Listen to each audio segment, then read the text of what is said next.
welcome back to the Campus Ministry Show. I'm Father Stephen Logue, chaplain of Lancaster Catholic High School and host of the show. And today I'm joined by our seminarian, Drew, with us on Thursdays. It's long overdue that he joins us for the Camp Min Show. So the other night I was at 40 Hours, our Eucharistic devotions, and a bunch of us priests were just talking about fun, good memories from seminary, and I figured we'd share a couple of them with our community here. So Drew, any good stories, good memories from seminary? Yes, Father. Thanks for asking. One thing we did at Theological College, I was at a seminary in DC for a couple of years, and they had some pretty good parties. Like the best one, in my opinion, was called the Mini Sedes Mini Cup. They had, you could sign up to make a hole of mini golf somewhere in the seminary. Like you just pay, either like people did their rooms or just like somebody's office or some other room like that, and they'd spend that month making the hole. And then on the day of the party, we would go around playing 18 holes of mini golf throughout the seminary. And some people got really creative. It was pretty fun. It was pretty great. So, yeah. Yeah, we would do, during my time, a show called Old Man, New Man Show, where we'd put on little skits poking fun at each other in the seminary and all of this. And that was always a blast to write little skits, redo little songs. And then one of the big ones that we had, it was Senior's Isle, named after Bishop Senior, our rector. And it was all the faculty, that was the context of the skit, all the faculty were stuck on an island together just to bring out their eccentricities. And one of the things we pointed out for Bishop Senior was he would adjust his glasses sometimes by pushing them forward like this, which we just thought was hilarious. And so the actor playing him made fun of that all evening. And then the next morning I was holding the book for him, and I walked out with the book, and he went, and he's so disappointed. I could see it in his face. Oh no, I do actually do that sometimes. So I haven't seen him do it yet in our diocese as our bishop. Yeah, I don't know. Maybe you were the one who let him we know. might have encouraged that. Actually, you just reminded me of a great historic seminary story. There are some stories because the seminary has so much history. There's a lot of stories that go back a long way. So Cardinal Doherty was, this one? He was like Cardinal 50, 60 more years ago, I don't know, a long time ago.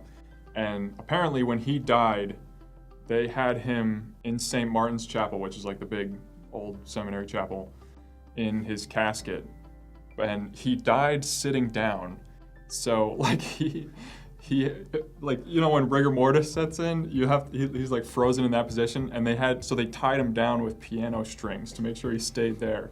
So he's in the casket, tied in with piano strings, and they had seminarians keeping vigil overnight, staying there in the chapel. So they're in a dark chapel, keeping vigil over Cardinal Doherty, tied down with piano strings. So at some point in the middle of the night, they hear twang, the string broke, and then they hear, because everything's moving around. He sits up, and then the air comes out of his breath as his lungs are condensing or whatever, and then and so he's sitting up in the coffin.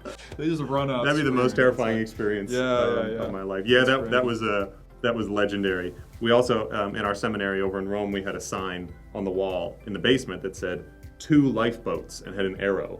And I always wondered, what the heck, why do we have a lifeboat sign in the basement of our seminary? And then I found out that back in the day, nowadays we all fly over, but back in the day, because our seminary was founded Civil War era, they would take the boat across, and the whole new class would get on the boat together in New York or something, and they'd sail across, and then 4 years later they'd be ordained priests and they'd sail back. Well, apparently the last boat over before they switched to doing planes, the seminarians wanted a little memory of the time that they took the boat, and so they peeled a sign off the wall and stole it, nice. And then mounted it in the basement of the seminary as a little reminder. Is that the NAC? Where is it? That was at the NAC. Yeah. Oh wow. We had that in the basement of the NAC. Okay. Yeah, St. Charles, where we both went for briefly, or he went there sometimes. Yeah. For college. They just moved from the super old campus to a newer place, so we, got many old signs from around there, Fallout Shelter sign. We got one of those. Nice. And nice collection of vintage signs. There's one that says, anyone swimming must be accompanied by one adult or something like that, because there's a pool that hasn't been used in decades, but it's still there. So awesome. Yeah. Yeah, I was thinking too, since we just had some exams at the college. In our one seminar, all of the exams were oral exams. You'd go in one-on-one with the professor. And we had a classmate who was from Haiti. And so he spoke English, French, and Italian. Very impressive, but he had a thick accent. And he goes in for his exam with the one teacher, and she says, what language do you want to take the exam in? She understood all three. And he said, oh, French, his first language. And she said, oh, good. And so she asked a question, he started answering in French. She stopped him after a minute and said, I'm sorry, I can't understand you. Could we try Italian? He said, okay. So he starts answering the same question in Italian. Stops him after another minute. Sorry, I can't understand you. Let's try English. He starts in English. Again, a minute in, she stops and she's like, what am I going to do with you? I can't understand a word you're saying. And he leaned in, and she was a scary professor. Everyone was a little nervous to go to the exam with her. He leaned in, looked her dead in the eye, and pounded on the table as he said, you're going to listen to me, and you're going to pass me. What? And she did. She passed him. She failed other people in the class, but she passed Father Patrick Dorellis.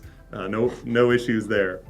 It's always great to get a bunch of priests together or seminarians together and have these memories and share them, because that's something that really stood out to me when I first started discerning that while these are an awesome group of guys who are pursuing holiness and are striving to be disciples of Christ and to give their lives over to God, at the end of the day, we're still human beings with interests and flaws and eccentricities that are going to come out in a community like that.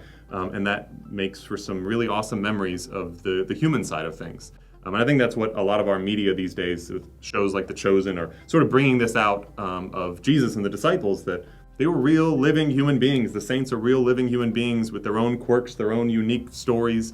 And our God really does have a sense of humor and wants us to have these memories and to grow from them, to learn from them. And as we were talking about with the priests last night, or the other night, there's some types of fun that is fun in the moment and fun later. There's some types of fun that's fun in the moment, but maybe not fun later. And then what might be the best type of fun are the things that aren't really fun in the moment, but later on when you look back on them, that's where you can draw the most enjoyment, laughing at ourselves and our own eccentricities. So, well, thanks for joining us and reminiscing a little bit, opening up the human side of seminary for us. Thank you all for listening to our ramblings, and tune in next time. God bless.